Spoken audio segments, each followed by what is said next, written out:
Hey guys, at the end of this video, we threw in some more tips that we thought really important that you knew also in addition to what the rest of the video said. So please stay tuned for that, and let's go to the video now.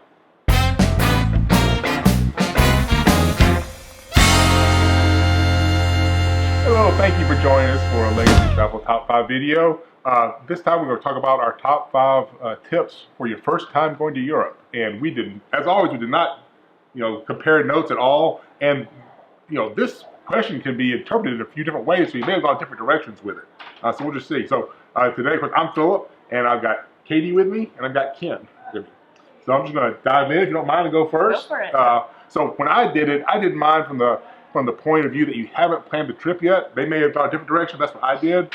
So the first one, and some people will disagree with this, but your first time going to Europe, you may not be real sure where you want to go, that kind of thing. And a lot of the theme when we do Europe is, or anywhere, is the theme is you're going to go back someday. And so this isn't a one-time trip. So sometimes maybe do an ocean cruise, your first trip to Europe. That way, if you pick the right one, you can see 5 or 6 countries, get a little taste of each one of them as almost a scouting trip for future trips, for when you go and do a land trip. So consider ocean. That way, if you go somewhere and you're not super comfortable, you're having dinner on the ship. That's where your stuff is. You're unpacking one time. You're getting a little sample of several different European countries, get a taste of it. So it's a good little introduction to Europe, is going on an ocean cruise. The other thing is, let's say you wanted to be a very, very nice trip you saved up for. Well, there are really nice cruise lines that do it. Or if you're on a budget, some of the guys that do budget cruises in the Caribbean, those same guys, those same ships are out in Europe at times of the year. So it is kind of an option for any budget, ocean cruises.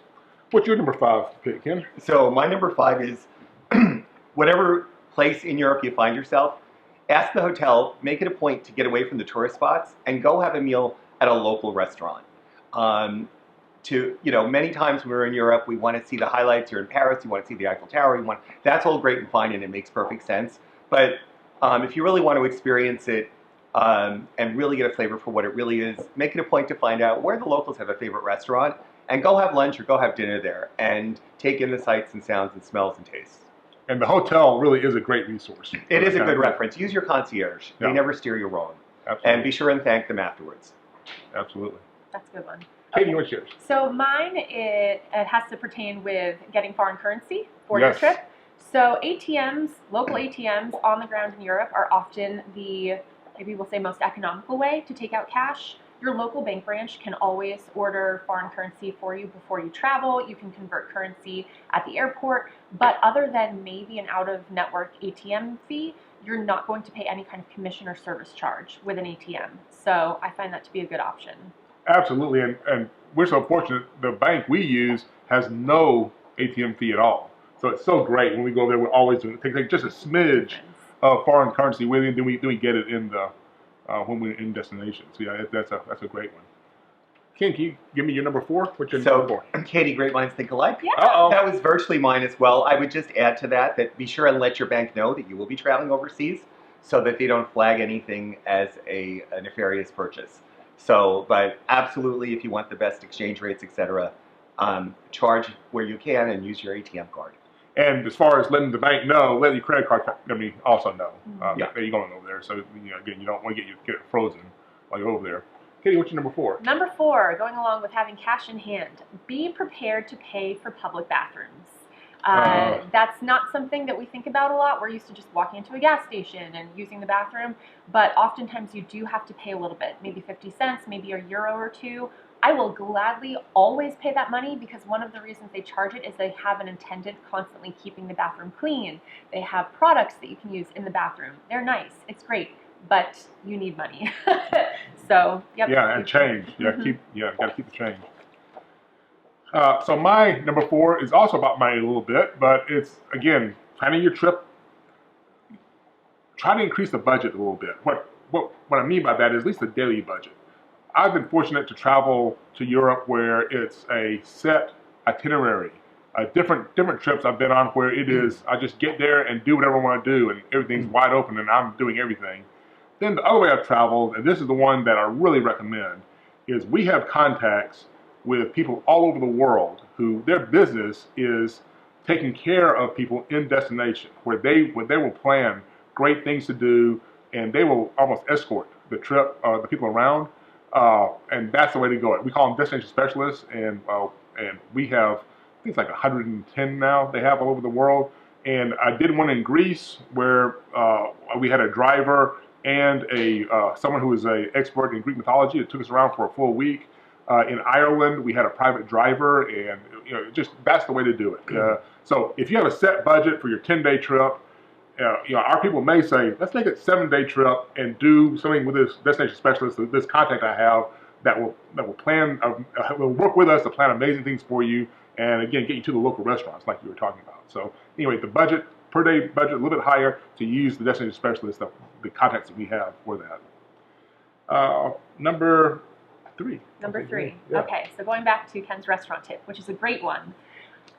Restaurants in Europe, by and large, are a little different when it comes to service than you find in the US. Here, you're used to kind of getting in, getting out, and being very quick. The servers will kind of annoy you by how much they're at your table in the US.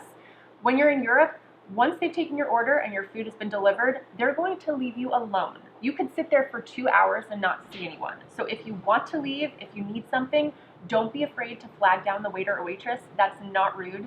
They're just not going to bug you and kick you out. Makes sense. Mm-hmm. Makes sense. So my number 3 is a case of do as I say, not as I do, because I'm really bad about this.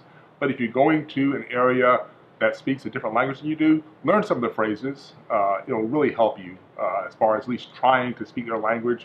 I am the world's worst at foreign language, and I'll try here and there, but I really butcher it.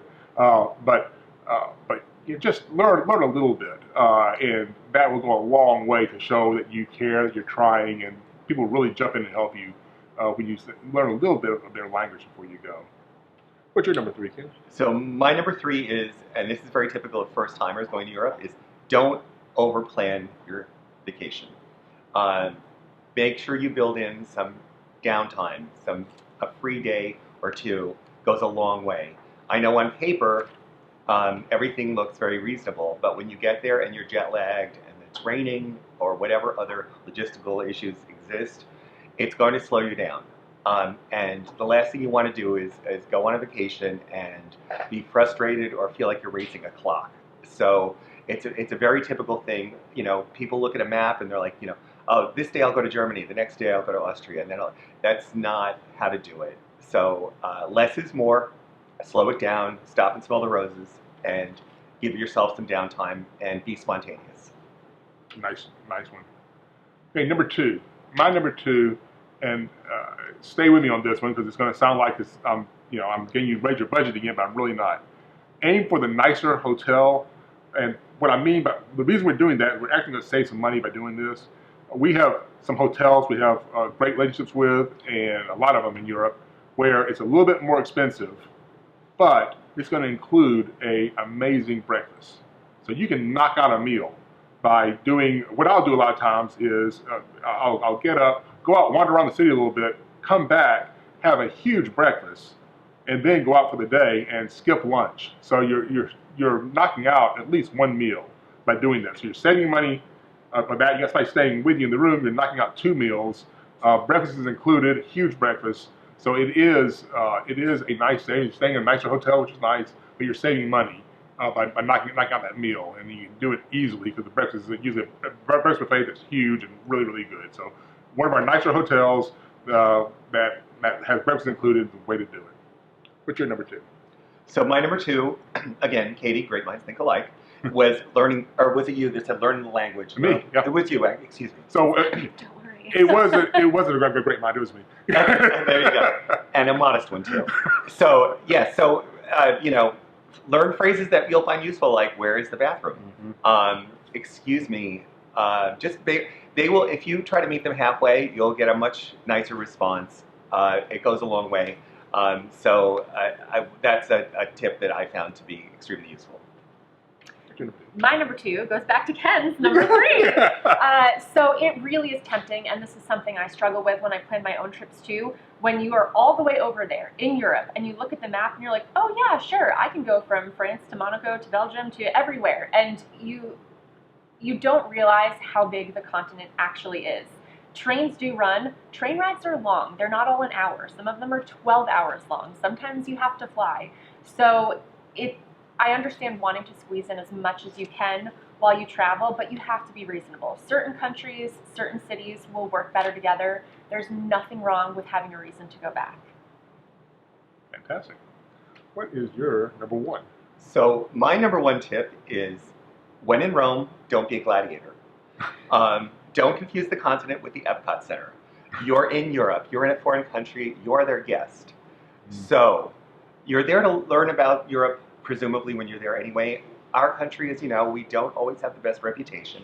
So be patient, be polite, and take it in. It goes a long way. If you're polite and patient, they're polite and patient right back. You maybe find yourself a little frustrated or confused, but becoming demanding is not the best way to handle any situation. So, I would just say, remember, you're a guest in their country, and we do our best to behave accordingly, just as we expect guests in our country to do. Right.